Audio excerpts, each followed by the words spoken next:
Welcome back to the deep dive. If you are new here, pull up a chair and maybe dim the lights just a little bit. Just a little. Yeah, just a little bit. We are about to get into something today that is equal parts relaxed, slightly chilling, and honestly pretty funny.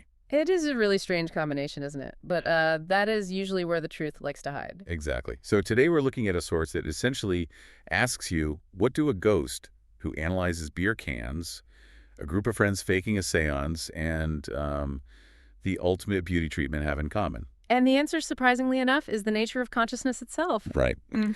We are digging way back into the archives for this one. This is a deep dive into session 292 of the early sessions, book 7 of the Seth Material. And this was recorded on October 10, 1966. A Monday night. A Monday night in Elmira, New York.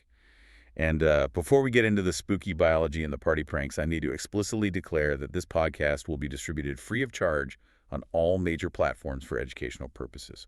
That is right.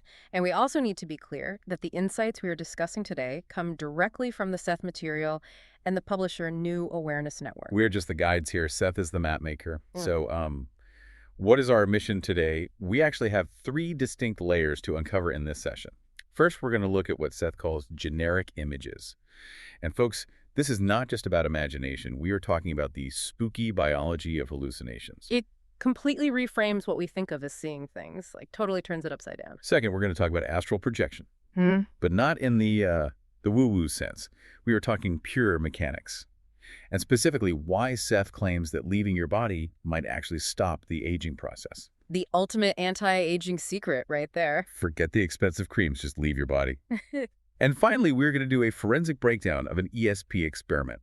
This involves a beer cap, a Friday night party, and a table-tipping prank that went a little too right. It's just a classic example of how Seth uses the completely mundane, literally trash from a party, to prove a massive point about perception. So if you are listening, we strongly encourage you to go to the source yourself. Study the original texts.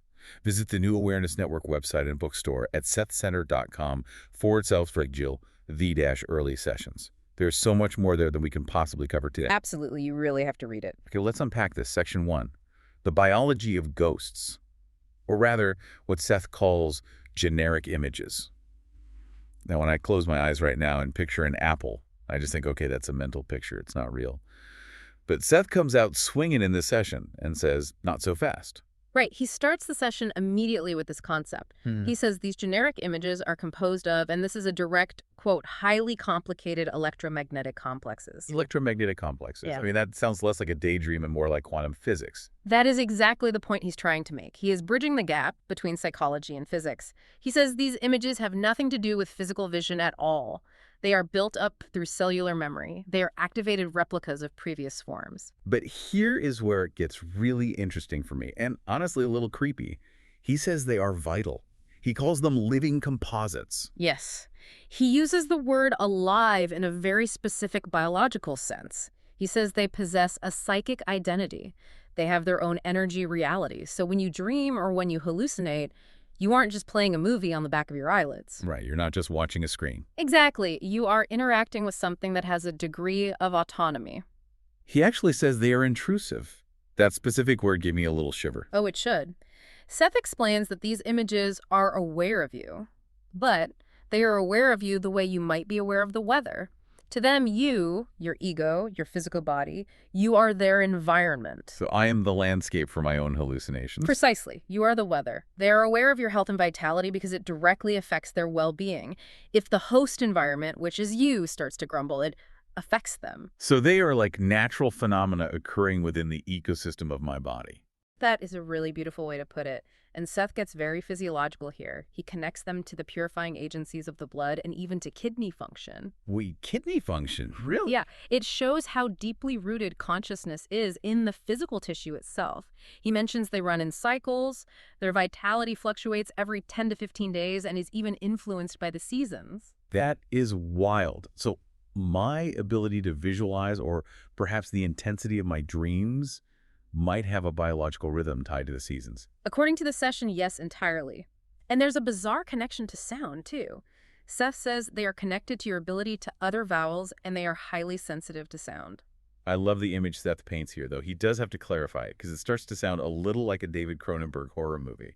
He says, you understand that these are units of electromagnetic patterns, not active little animals in your blood. He notes that with a bit of dry humor. He doesn't want Jane, or us for that matter, imagining little creatures swimming around in our veins. They take up no physical space, just as a dream takes up no space inside your skull. But they exist. But then he explains what happens when things go wrong. And this was the huge aha moment for me regarding mental illness. This part is so profound. He says that usually the higher organizations of the self, so your ego, your conscious control, hold these generic patterns in a subordinate position. You are the boss, they stay in the background. Right. They're just the wallpaper of the mind. Exactly. But if those higher organizations break down or collapse, whether that's due to stress or a chemical imbalance or whatever the cause, these generic patterns break loose. They are no longer held in check. And that is what we call a hallucination. Yes. Seth is arguing that a hallucination isn't seeing something that isn't there. It is seeing something that is there, an electromagnetic reality within your own system that has suddenly become dominant because the ego can't filter it out anymore. It flips the script entirely. Yeah. It challenges the whole medical idea that hallucinations are just fake misfires. They're just a different type of reality breaking through the dam. A reality that is usually internal and regulated, suddenly becoming external and completely unregulated. That is heavy, really heavy. But Seth, being Seth, doesn't let us dwell on the heavy stuff for too long. He pivots right into something that sounds like it belongs on a late-night infomercial, but for the soul. The fountain of youth. Section 2, the fountain of youth. Yeah. Or, strictly speaking, projections. Astral projection.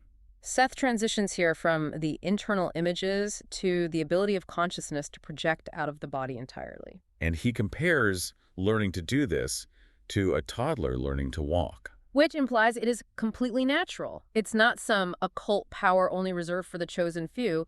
It's a developmental milestone. He says you just need confidence. And he addresses the fear of physical symptoms right away. Right, because people always talk about the vibrations, the buzzing, the sleep paralysis. It scares people off. Seth says that often suggestion itself changes those symptoms. In dreams, when you aren't expecting scary symptoms, you project. And you don't feel any weird vibrations. You just float away. So if you expect it to be hard, it's hard. If you expect it to be easy, it's easy. The philosophy of expectation, which we'll definitely come back to later. But here is the headline. Here's where it gets really interesting for anyone obsessed with skincare. Seth claims that during a projection, the physical body is in suspension. Suspension, that is the key word here. He says, quote, "It does not age during a projection." Let's just pause on that. He says the system is automatically relaxed and free of pressure, but also, quote, incidentally free of time. Free of time. So if I am out of my body for an hour of physical time, my body hasn't aged that hour. That is the direct implication. Yeah. Yes. The body is in a state where the wear and tear of time doesn't apply in the same way. It is a literal metabolic pause button. I am just thinking of the marketing possibilities. Forget Botox. Have you tried leaving your body for 8 hours a night? It is the ultimate rest. But it raises a fascinating philosophical question about what aging actually is. Is aging strictly a mechanical process, or is it the result of consciousness being locked into a time-based framework? If you remove the consciousness from the time stream, does the biology literally stop ticking? That is a deep question. And while we are out there floating around not aging, how are we seeing anything? If my physical eyes are back in my head snoring on the pillow, what exactly am I looking with? Seth calls this pseudophysical senses. Pseudophysical. Right. Consciousness is so used to perceiving the world through physical eyes and ears that when it separates from the body, it creates a temporary apparatus. It mimics physical sight and sound so the ego doesn't freak out. So it essentially builds a virtual reality headset for itself on the fly. In a way, yes. And Seth is very specific about the data transmission. He says the data is not radioed back to the physical body. Which is how we usually think of it, right? Yeah. Like a drone sending a video signal back to the controller on the ground. Correct. Seth says that is not what happens at all. The traveling consciousness processes the data instantly right on the spot. It forms its own pseudophysical apparatus to make sense of the environment. It doesn't need the physical brain to interpret what it sees. This suggests that the brain is just a receiver, not the actual creator of perception. Exactly. The consciousness is the observer. The brain is just the hardware it uses when it is physically docked in the chassis. I love that concept. Okay, so we have covered living hallucinations and anti-aging time travel. Now let's ground this a bit. let's go to a party. A Friday night gathering. This is section 3. The party, the prank, and the proof. Oh, you Just love the vibe of these early sessions. It is October 7th, 1966. Jane Roberts and her husband Rob are hanging out at their apartment in Elmira. They have friends over, Bill and Peggy Gallagher, Marilyn and Don Wilbur. It is a very posy 60s scene. They were drinking wine, they are drinking beer, specifically Iroquois Draft and Carling Black Label. Very important detail. Extremely important, as it turns out. Yeah. And they are just sitting around reading Fate magazine. Of course they are. Specifically, they're reading an article called Table Up, or How to Tilt a Table. It is all about table tipping and seances. So they decide, hey, let's try this.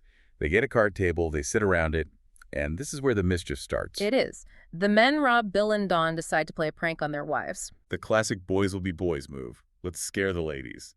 They sit at the table, and they secretly physically push it. They make it tip, but they pretend they aren't doing it. They act totally innocent. And the women, Jane, Peggy, and Marilyn, are totally buying it. At first, yes. Peggy's jaw reportedly dropped. They were amazed. But then the women start to get suspicious. Naturally. You can only fake that for so long. And later in the evening, they try it again, and apparently the table actually does start moving without their physical help. So they go from faking it to making it. A skirmish ensues. There are accusations of faking general chaos. But Rob, being the meticulous researcher he is, decides to use this chaotic evening as the target for the next Seth session. Right. So 3 days later, Monday night session 292, Rob has prepared a double-sealed envelope. Explain the double seal part really quick, because the skeptics always ask about this specific setup. Sure. Rob takes an object, he puts it between two pieces of heavy cardboard Bristol board, so you absolutely cannot feel the shape of it from the outside. He tapes that shut, puts it in an envelope, seals it, puts that envelope inside another envelope, and seals that. So Jane, in a deep trance, holds this thick packet to her forehead. She has absolutely no idea what is inside. Correct. No physical way to know. And what was inside? A beer can cap, specifically a cap from an Iroquois Draft beer can, and a small handwritten note by Rob. And there was a specific detail about the cap, too. It was dirty, right? It was blackened, yes. Rob had held it over a candle flame during the party to coat it in carbon black. He actually did it in full view, but Jane apparently didn't notice or completely forgot about it amidst the party chaos. Okay, so Seth starts giving impressions. And this is where we see Seth acting less like a guru and more like a psychic detective. Yeah. He doesn't just blurt out it's a beer cap. He describes the entire essence of the evening. He starts with, quote, an advantage, something to do with an advantage. Which connects directly to the prank. Exactly. The men had an advantage over the women because they knew they were faking the table tipping. Then he says, quote, the impression of a maze or a maze. Rob noted in his records he couldn't tell if Seth meant maze or a maze. But both fit perfectly. The women were amazed. But the situation was a maze, a puzzle. Was it real or was it fake? Then Seth says trio and three. Again, nailing the dynamic of the party. 3 men conspiring against 3 women. Both groups work the tables separately. Then we get to the physical object itself. Seth says a vertical format. And a beer can is a vertical format. And then we get this fascinating confusion. Seth says, quote, connection with a large city. This Minneapolis connection, I do not know to what it refers. Minneapolis, Milwaukee, that length of word. This is a textbook example of how telepathy actually works, according to Seth. He's getting the pure concept of Beer City. Jane's subconscious mind associates Beer City with Milwaukee. You know the beer that made Milwaukee famous? Right, the old slogan. But the can wasn't from Milwaukee at all. It was Iroquois beer from Buffalo, New York. But the Association City Beer M sound was bubbling up from Jane's brain. Seth is trying to filter his pure data through Jane's personal associations. It shows the noise in the signal?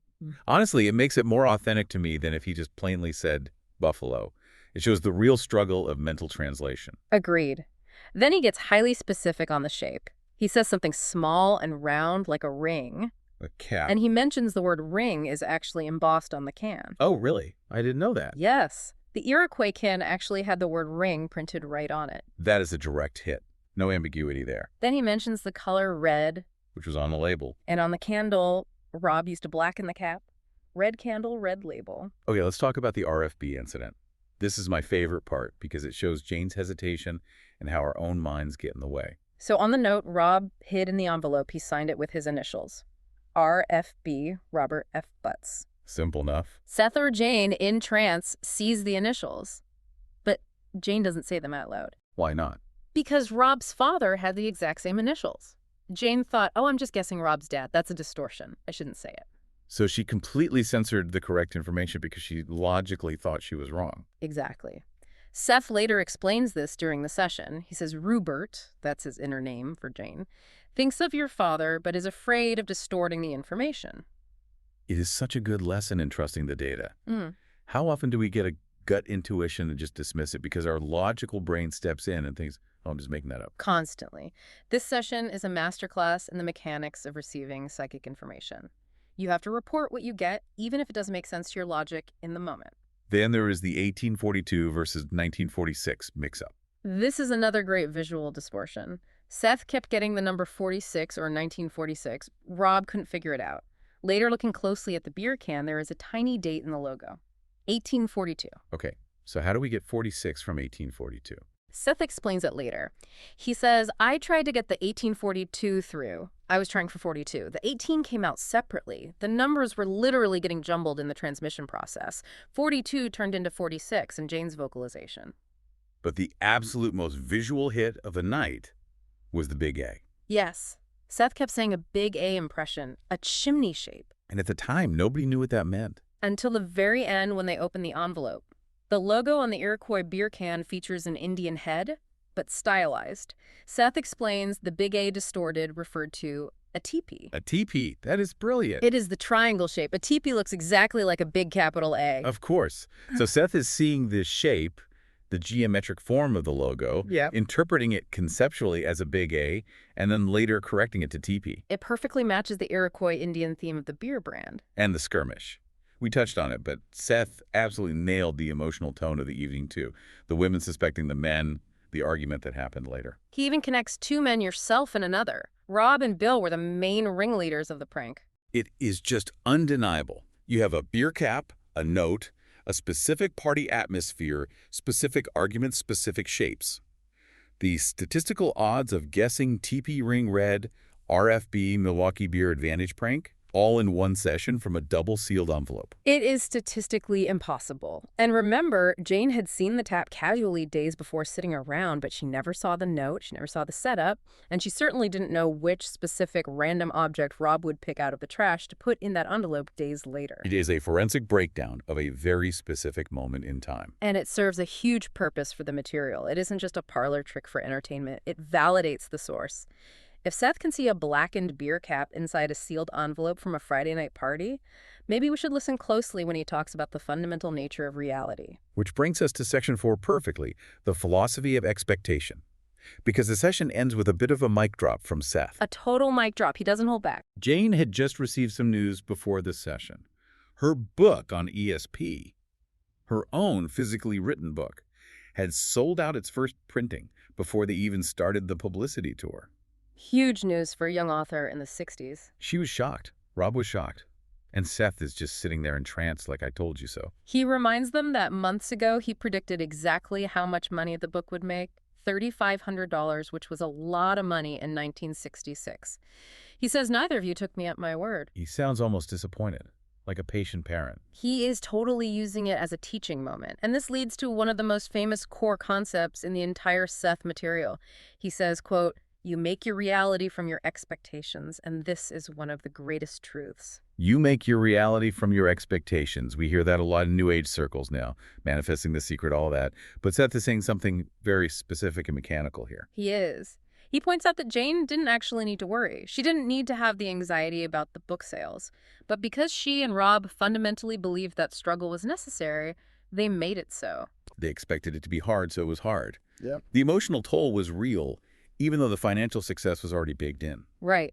Seth says, quote, basically, it is not necessary that Ruburt work out these doubts, but because you both believe that it is, then it becomes so. That hits home. Seriously, how many unnecessary obstacles do we put in our own path just because we subconsciously believe that nothing good comes easy? It is the defining difference between wishful thinking and deep expectation. Wishful thinking is saying, I hope I win the lottery. Expectation is knowing the sun will rise tomorrow. You don't sit around hoping for the sun to rise. You know it will. Seth is saying we need to move our desires from the hope category over to the sunrise category. That is a really powerful distinction. Hope implies doubt. Expectation implies certainty. He finishes the session by saying, quote, "You must deal with the realities that you have made or change them. There are no alternatives." No alternatives. You built this house with your expectations. Now you have to live in it or start renovating. Exactly. You are the architect. So what does this all mean for us today?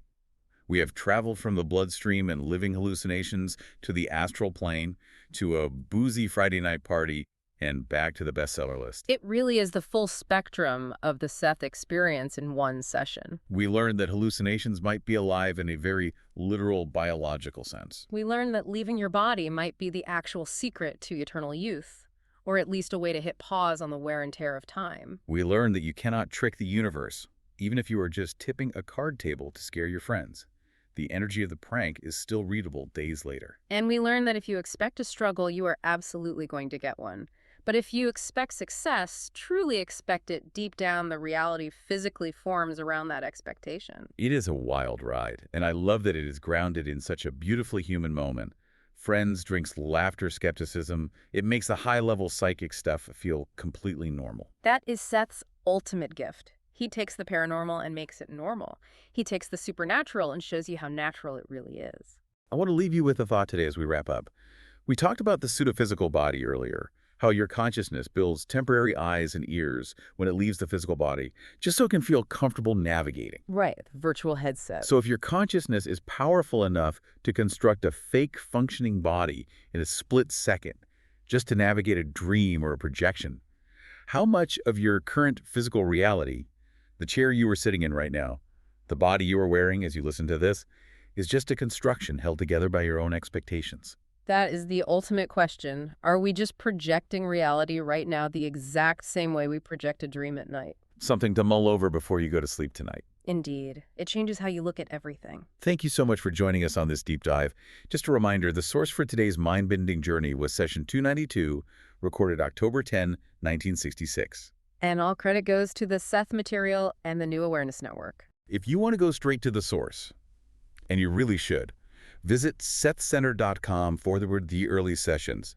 Pick up the books. They are dense, they are funny, and they might just change your life. They certainly changed ours. Until next time, keep your expectations high and maybe check your beer caps for psychic messages. Take care, everyone. See you next time.